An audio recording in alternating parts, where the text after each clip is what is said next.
Industry latest skills తో best career మీ సొంతం 100% practical learning and top placements కోసం ఇప్పుడే జాయిన్ అవ్వండి రాయ్ యూనివర్సిటీ.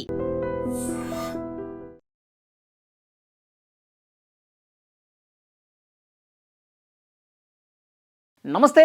అమెరికా అధ్యక్షుడు డొనాల్డ్ ట్రంప్ మళ్ళీ యుద్ధానికి కాలు దువ్వుతున్నాడు. ఎస్, ఆయన లేటెస్ట్గా తన సొంత సోషల్ మీడియా ట్రూత్ సోషల్లో పెట్టినటువంటి ఫోటో దానికి బలం చేకూరుస్తుంది. ఈ ఫోటో పెట్టాడు చూడండి. ఈ ఫోటోలో ట్రంప్ ఉన్నాడు, వాళ్ళ నేవీ ఆఫీసర్ ఫోటో కూడా కనిపిస్తోంది మనకి దీంట్లో. ఈ ఫోటో పెట్టి ఏమని రాశాడు, క్యాప్షన్ ఏం పెట్టాడు, it was calm before the storm, అంటే తుఫాను వచ్చే ముందు అంతా చాలా ప్రశాంతంగా ఉంటుంది, ఆ తర్వాత అల్లకల్లోలంగా ఉంటుంది, ఆ తర్వాత మీ ఇష్టం అని చెప్పి బెదిరిస్తూ ఇరాన్ని ఈ ఫోటో పెట్టాడనమాట. ఈ ఫోటో చూడండి, మొత్తం సముద్రం అల్లకల్లోలంగా కనిపిస్తుంది, ఉరుములు మెరుపులు కనిపిస్తున్నాయి, వీళ్ళు ఒక షిప్లో ఉన్నారు, హెచ్చరిస్తున్నట్టుగా డొనాల్డ్ ట్రంప్ దీన్ని పెట్టాడు. అంటే ఇరాన్ ఒప్పందానికి రావటం లేదు, ఇంకా మెట్టు దిగట్లేదు, బెట్టు మీదే చూపిస్తోంది. సో డెఫినెట్గా ఇంకా తగిన మూల్యం చెల్లించుకోక తప్పదు, ఇంకా మేము మళ్ళొక్కసారి కన్నెర చేస్తే ఇరాన్ నామరూపాలు లేకుండా పోతుంది అని అర్థం వచ్చే విధంగా ఈ పోస్ట్ పెట్టినటువంటి పరిస్థితుంది. మనకు తెలుసు కొన్ని రోజులుగా యుద్ధం కొంత స్తబ్దుగా నడుస్తోంది.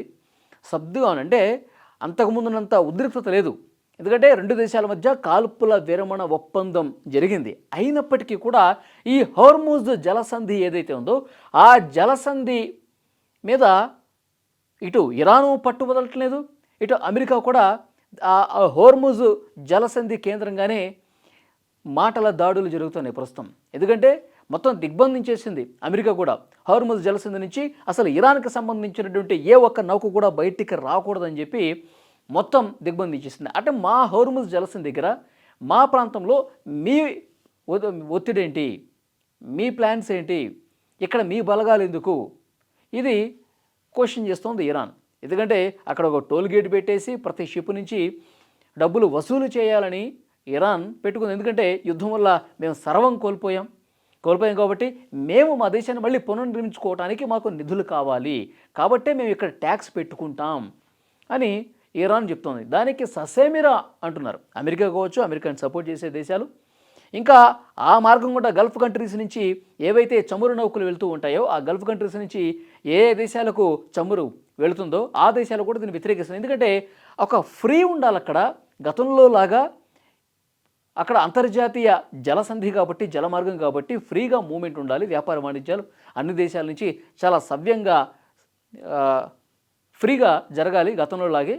కానీ ఇరాన్ ఈ విధంగా చేయడం కరెక్ట్ కాదని కూడా చాలామంది వాదనలు వినిపిస్తున్నారు. ఇప్పుడు ఈ హోర్ముజ్ కేంద్రంగానే మళ్ళీ యుద్ధ మేఘాలు కమ్ముకుంటున్నటువంటి పరిస్థితి. ఇక్కడ షిప్ కనిపించడం కానీ, అక్కడ సముద్రం అల్లకల్లోలం కనిపించడం కానీ, దీని అర్థం ఏంటంటే ఇక పూర్తిగా ఆ జలసంధిని తమ గుప్పెట్లో పెట్టుకోవటానికి ట్రంప్ ప్రయత్నం చేస్తున్నాడు అని ఒక చర్చ వినిపిస్తోంది. 1-2 రోజుల్లో యాక్షన్ ప్లాన్ అమలు చేస్తాడు. దాంట్లో భాగంగా వాళ్ళ అధికారులతో చర్చల మీద చర్చలు చేస్తున్నాడు. ఇంకా ఊరుకునే ప్రసక్తి లేదు. రోజులు గడిచే కొద్దీ ప్రపంచం సంక్షోభం దిశగా ముందుకు పోతుంది. ఎందుకంటే ఇప్పుడు అక్కడ అన్నీ ఫ్రీ వాణిజ్యం జరగకపోవడంతో చాలా దేశాల్లో ఇబ్బందికర పరిస్థితులు వస్తున్నాయి. మన దేశం కూడా చాలా ఇబ్బంది పడుతోంది.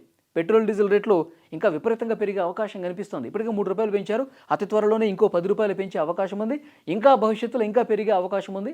సో డెఫినెట్గా ఈ యుద్ధం కారణంగా అన్ని దేశాల మీద, ఒక భారతదేశమే కాదు, ఇటు చైనా కావచ్చు, బంగ్లాదేశ్ కావచ్చు, శ్రీలంక కావచ్చు, ఫిలిప్పీన్స్ కావచ్చు, ఇట్లా చాలా దేశాలు ఈ యుద్ధం వల్ల ప్రభావానికి గురవుతున్నాయి. కాబట్టి ఎంత త్వరగా ఈ యుద్ధానికి ముగింపు పలిగితే ఇప్పుడు ఇరాన్ మీదే కాదండి ఒత్తిడి, అమెరికా మీద కూడా, అమెరికా మిత్ర దేశాలు కూడా మండిపడుతున్నాయి, నాటో దేశాలు కూడా ఒత్తిడి తీసుకొస్తున్నాయి.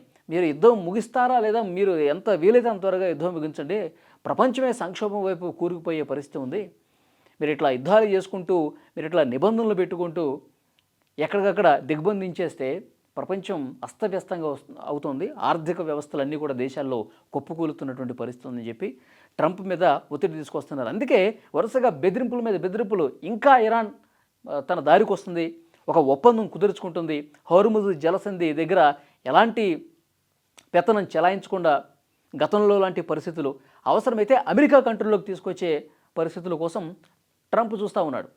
కానీ దానికి ఒకవైపు ఇరాన్ ఒప్పుకోవట్లేదు, ఇరాన్ పెడుతున్నటువంటి కండిషన్స్గా అమెరికా ఒప్పుకోవట్లేదు. సో ఇది రోజులు నానుస్తున్నటువంటి నేపథ్యంలో చాలా ఇబ్బందికర పరిస్థితులు వస్తున్నాయి. అమెరికా మీద ఒత్తిడి తీవ్రంగా ఉంది కాబట్టి ఇలాంటి బెదిరింపులన్నీ కూడా మళ్ళీ చేస్తున్నటువంటి సిచ్యువేషన్ కనిపిస్తోంది. సో చూద్దాం, ఇంకా చాలా సీరియస్గా డిస్కషన్స్ డొనాల్డ్ ట్రంప్ చేస్తున్నాడు. నిజంగా మళ్ళీ యుద్ధంలోకి దిగితే మాత్రం హోర్ముజ్ని పూర్తిగా తన కంట్రోల్లోకి తీసుకోవాలని అమెరికా భావిస్తే, ట్రంప్ భావిస్తే ఇంకా పరిణామాలు చాలా తీవ్రంగా ఉంటాయి. ఎందుకంటే ఇరాన్ ఇంకా పోరాటం చేస్తుంది. ఆ హోర్ముజ్ జలసిందే కాదు, అక్కడ ఉన్నటువంటి ఏదైతే తన గుండెకాయ లాంటి ఒక ద్వీపం ఉందో అక్కడ పెద్ద ఎత్తున చమురు నిల్వలు ఉన్నాయి. ఇరాన్కి సంబంధించిన నౌకలు ఉన్నాయి. ఇరాన్ అక్కడ వాళ్ళ ఆయిల్ ఉత్పత్తి కేంద్రాలు ఉన్నాయి. సో దాన్ని కూడా లాక్కుందామని చెప్పి ట్రంప్ చూస్తూ ఉన్నాడు. సో ఈ ఉద్రిక్తతలు ఇప్పట్లో చలారీలు లేవు. నిజంగా మళ్ళీ యుద్ధం స్టార్ట్ అయితే ఇప్పటికే జరిగినటువంటి నష్టానికి అల్లకల్లోలంగా ఉంటే మళ్ళీ యుద్ధానికి తెగబడితే కనుక చాలా అంటే చాలా దారుణమైనటువంటి పరిస్థితులు ప్రపంచ దేశాలన్నీ కూడా అనుభవించాల్సినటువంటి పరిస్థితి వస్తుంది. సో చూద్దాం ఎట్లా ఉండబోతుందని.